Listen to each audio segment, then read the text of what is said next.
Welcome to the show. Thanks for being with us another week. Hard to believe the last show of 2017. The year has just flown by, but have a great show planned for you today. My guest this week is going to be Dr. Gregory Merrick, who is a radiation oncologist at Wheeling Hospital, known throughout the country, and also the director of the Cancer Research Classic basketball tournament that will be taking place next week on January 5th and 6th here in Wheeling. And change the format of the show a little bit this week. Instead of starting off with our usual features, we'll get right to our guest because Dr. Merrick is here and ready to go. So, Doctor, thanks for being here this week on the show. Well, thanks for having me, Jamie. I appreciate it. Sure. Second time you've been on the show. You were here last year around this same time, and we talked all about the Cancer Research Classic, and now the 11th year. Hard to believe that it's been that many years you've been doing this right here in Wheeling. It's hard to believe. The 11 years went very quickly, and we've emerged. This year we're ranked as the second best event in the country, but we've had a great team to help put it together. The support that we have from Wheeling Hospital.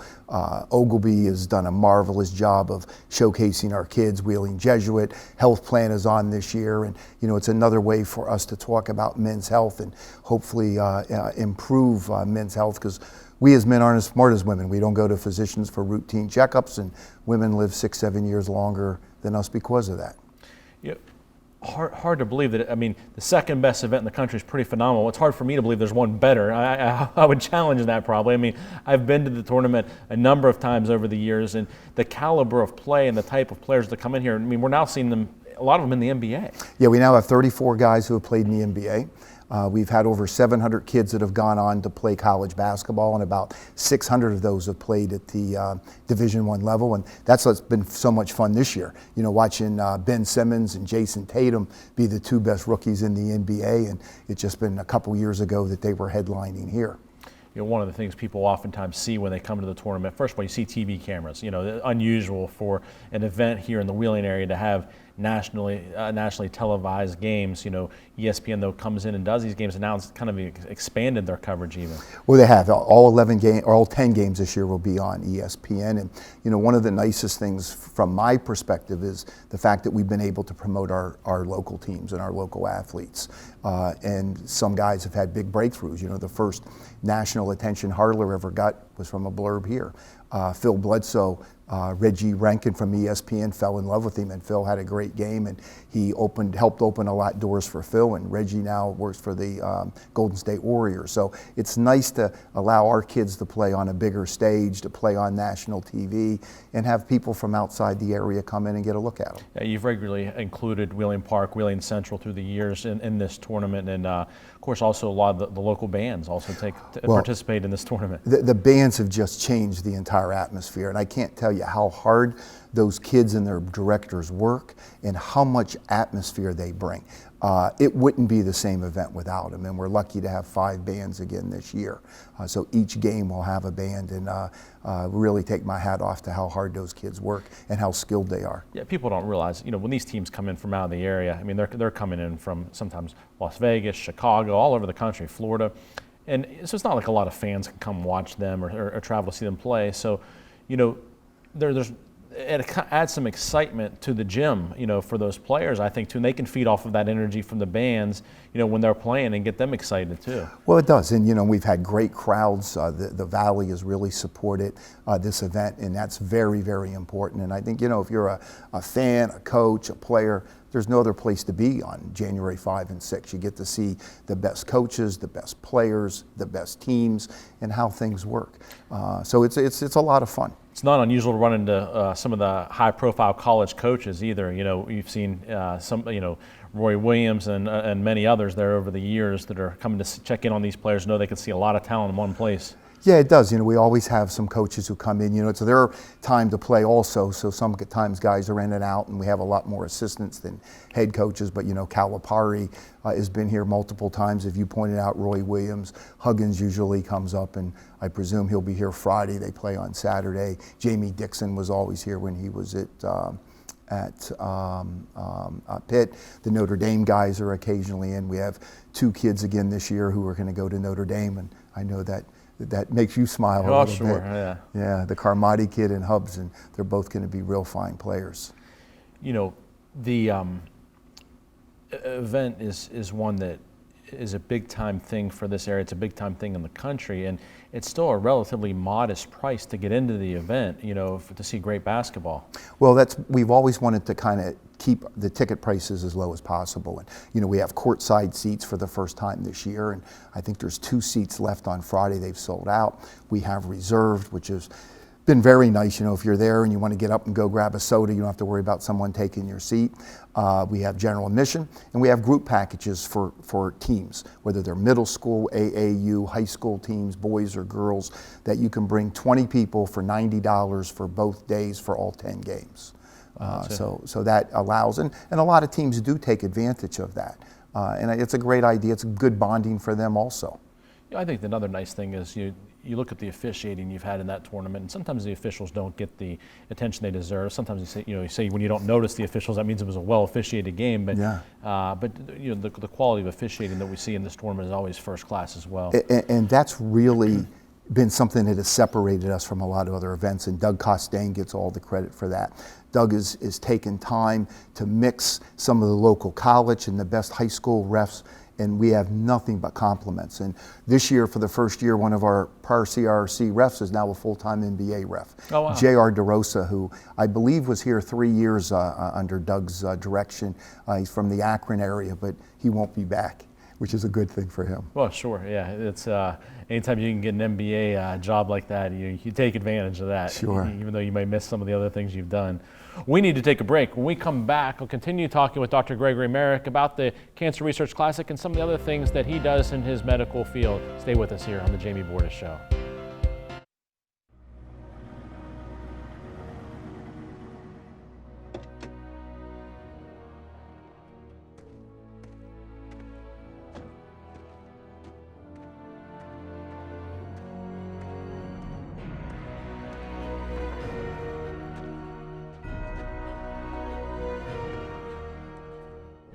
Recommended by the highest authorities. Danoon Lumber. Looks like a bad one's coming. Yeah, right? Disasters happen. Pick the team that takes care of them all. Powered by offices in Wheeling, Morgantown, and Pittsburgh, Panhandle Cleaning and Restoration is ready to handle any size emergency at a moment's notice. We have the right people, knowledge, and equipment to respond 24 hours a day. I'm Bob Huggins. When disaster strikes your home or business, tell your insurance provider you prefer the restoration company the Mountaineers call, Panhandle Cleaning and Restoration.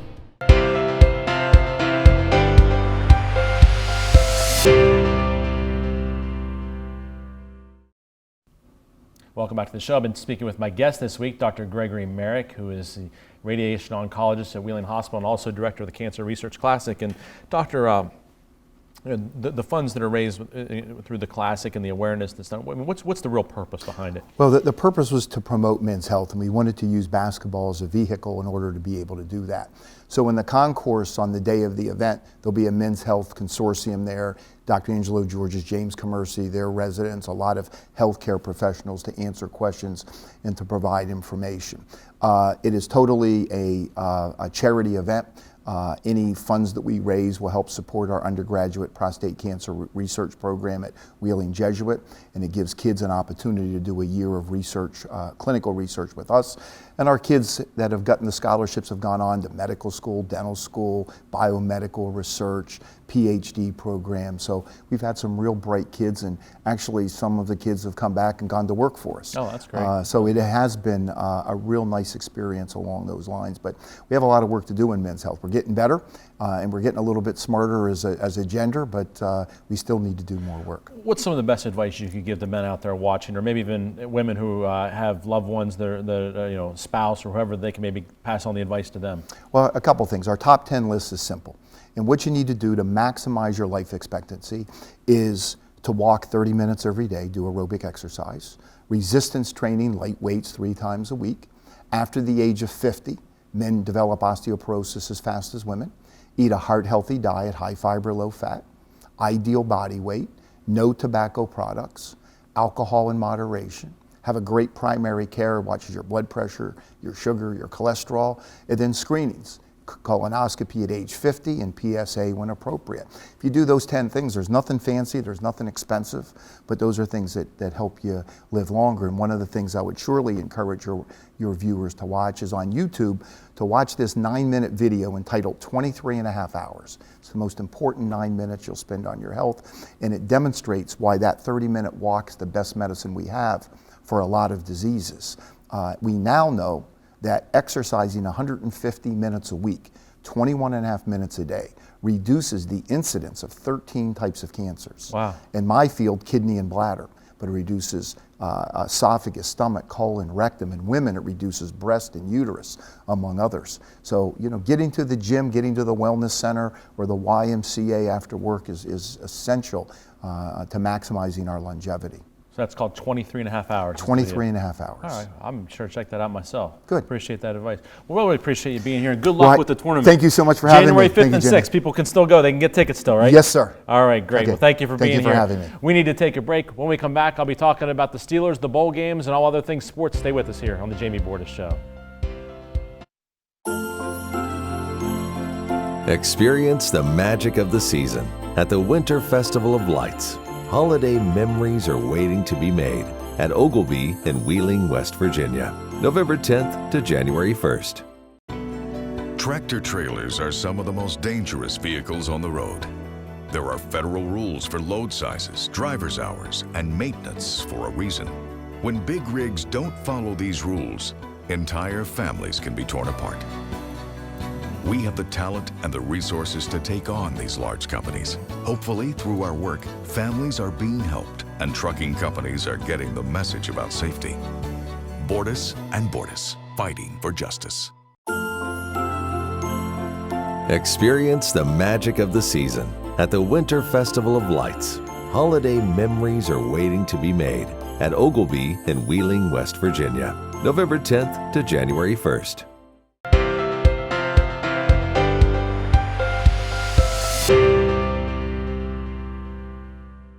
Welcome back to the show. It's time to talk sports and talk a little bit about the Steelers and the Mountaineers here, and then we'll take a break and then talk about the rest of the bowl games and my picks for those. But let's start off with the Pittsburgh Steelers. A sound beating of the Houston Texans on Christmas Day by a 34-6 score game that was really never in doubt. I mean, the Steelers controlled the game the entire way, even without Antonio Brown in the lineup, who, of course, is out with that calf injury that he sustained early in the game against the New England Patriots the week before. So now the Steelers, of course, with that win, clinched a bye in the first round of the playoffs. Very important, especially with AB being out. That gives him another week to heal and hopefully get that calf ready for the playoff run. So the Steelers won't play until the second round of the playoffs. They'll have at least number 2 seed, perhaps the number 1 seed in the playoffs, and that will depend upon what happens this week. The Steelers face the Cleveland Browns, the New England Patriots, who have the same record as the Steelers. Both teams come in at 12-3. The Patriots will face the New York Jets at home. So the question becomes for Mike Tomlin and the Steelers, do you play your starters or not this week? You risk injury to one of the starters if you play them. If you don't, you probably give up perhaps a chance at clinching home field throughout the playoffs if the Patriots were to lose, and that's what needs to happen. There has to be a Steelers win plus a Patriots loss because the Patriots have the tiebreaker by virtue of their win over the Steelers. So the Steelers would need to win. The Patriots would have to lose to the Jets in order for the Steelers to get home field advantage throughout the playoffs. So what do? Do you say not likely the Jets, who are at 5-10, are going to go into Foxborough and beat the Patriots, so you might as well rest your starters? Or do you say, gosh, if they would somehow find a way to knock off the Patriots and then we didn't play our starters and we would lose to the Browns, who are winless, we'd be kicking ourselves the entire week. So, my opinion is I think Mike Tomlin has to play the starters and then start maybe watching the scoreboard a little bit. He says he won't do that, watch the scoreboard, but I think you have to. You have to look at it and say, okay, if we can get control of the game against Cleveland and then we see that, the Patriots are handily beating the Jets, maybe start to pull some of the starters then. But you have to make sure that if you have an opportunity for home field advantage throughout the playoffs, you have to do that. You can't give up the chance and have to go to Foxborough just because you lose to a team that hasn't won a game all year because you don't play your starters. So I think you have to play them. You can always rest them the next week because you're going to have the bye anyway. But make sure that if there's an opportunity to get home field throughout the playoffs, you get it. So I really hope that Mike Tomlin does play the starters, at least until he sees what's going on in New England. You can always have someone reporting to you, keep an eye on the scoreboard, etc.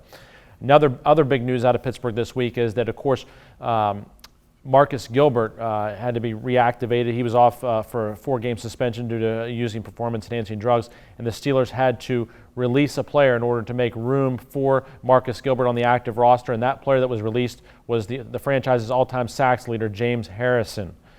And not only was he released, but perhaps significant news was that he was signed this week by the New England Patriots, who need some help at linebacker on the edge of their line. And now James Harrison is a New England Patriot and, of course, brings his knowledge of the Steelers playbook with him to New England.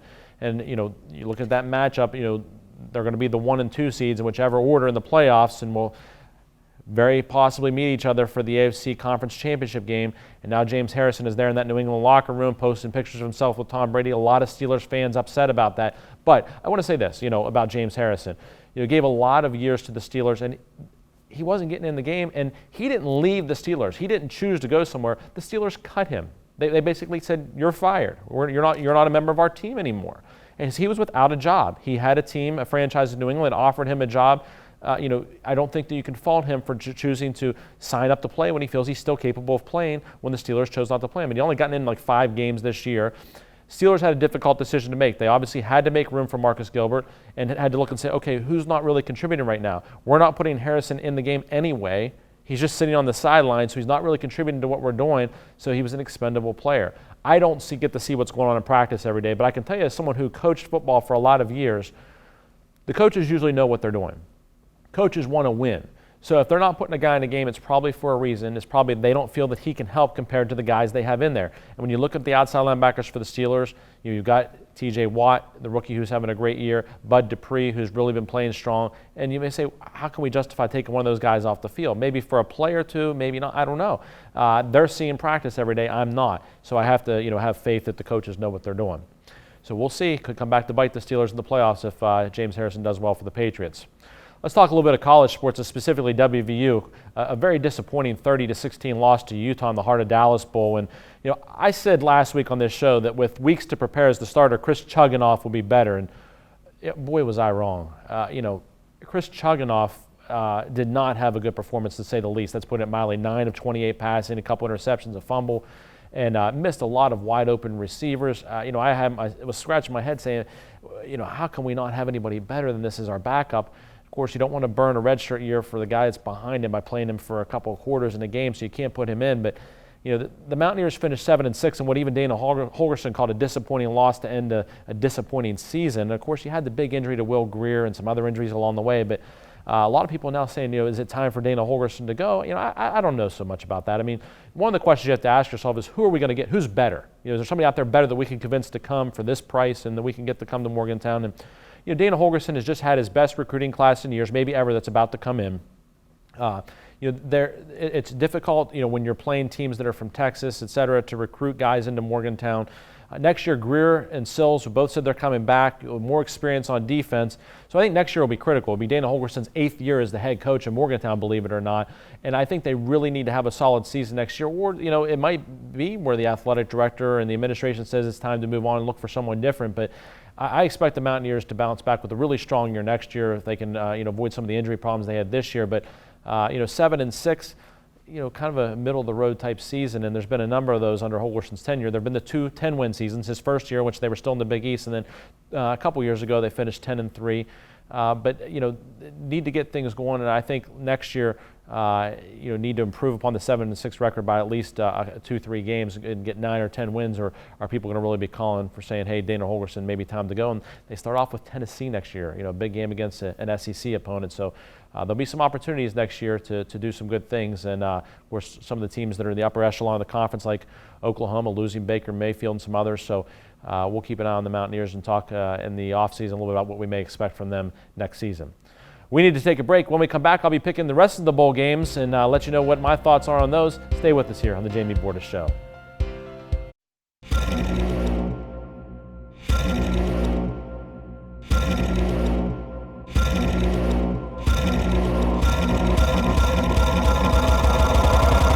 Bordas and Bordas, fighting for justice. So, how was your first day? Long.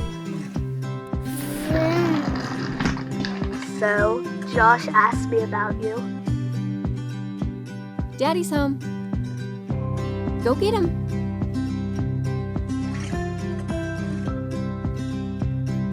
For your home, for your life, for more than 50 years. The Hardwood Specialists. Denoon Lumber.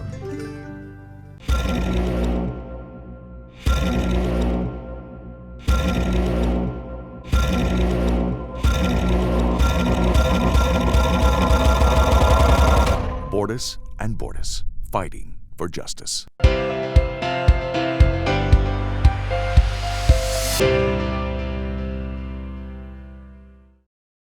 Welcome back to the show. It's time to talk more college football. And last week I gave you the first slew of my bowl picks, and let's finish them off this week, starting off with the Belk Bowl. Unusual name for a bowl, but they all have sponsors now. And Wake Forest against Texas A&M. And in this one, I like Texas A&M, even though there are coaching situations and a little bit of flux. Jimbo Fisher coming in there now. But that SEC schedule and all the talent they have there at Texas A&M, there's a reason Jimbo Fisher's going there, not just the money, but also lots of talent and the opportunity to play in the SEC. I like Texas A&M in this game over Wake Forest. And then also, NC State versus Arizona State in the Sun Bowl. NC State has something that I like, which is a strong defensive line. They've shown that all year long. Arizona State, another team with a new coach coming in. I like NC State in this game. I think they get it done. And then Kentucky versus Northwestern in the Music City Bowl. I like Northwestern. They remind me a lot of the Stanford, Michigan State type teams that play solid defense. They run the football. They're steady on offense. I like Northwestern this one. They've had consistency at that coaching position for a long time. I think Northwestern beats Kentucky, even though Kentucky has really kind of come on and I think had a really nice season compared to what they've had maybe in the last, several decades or so. And then a game that I really have to ask, should it even be played? This is the Arizona Bowl. New Mexico State versus Utah State. First I ask you, does anybody really even care about New Mexico State versus Utah State? Maybe a few fans for those teams, but 2 6-6 teams, and now it seems like just about everybody gets into a bowl game almost. But Utah State, I'll go with them because they've faced Wisconsin, Wake Forest. They didn't beat those teams, but faced some strong teams from Power 5 conferences. So I'll go with Utah State in that game. And then perhaps the big game on Friday night, the Cotton Bowl, Ohio State and USC. Interestingly, Ohio State has not beaten USC in their last 7 tries. However, I think Urban Meyer is one of the greatest coaches in the game. I think he'll have this Ohio State team ready. I think they'll want to show that they're one of the best teams in the country. I saw what Notre Dame did to USC. They were able to run the football against USC. I think that the Ohio State offense will be able to do the same thing. And I think J.T. Barrett goes out on a really high note, and Ohio State beats USC in the Cotton Bowl and finishes as one of the top 5 teams in the country this year. On Saturday at noon, we have the Tax Slayer Bowl. Again, another one of these interesting names, but Louisville versus Mississippi State. And Louisville has last year's Heisman Trophy winner Lamar Jackson, who really put up even better numbers this year than he did last year, even though he didn't win the Heisman this year. And Mississippi State coach Dan Mullen gone to Florida, where he's taken the head coaching job as the Gators. Little side note here, when I was in college at Notre Dame, one of the priests there asked me if I'd like to be a graduate assistant on the Notre Dame staff, tried to get me on the staff. They had just hired another guy as the graduate assistant to fill the last slot, so I didn't get that position.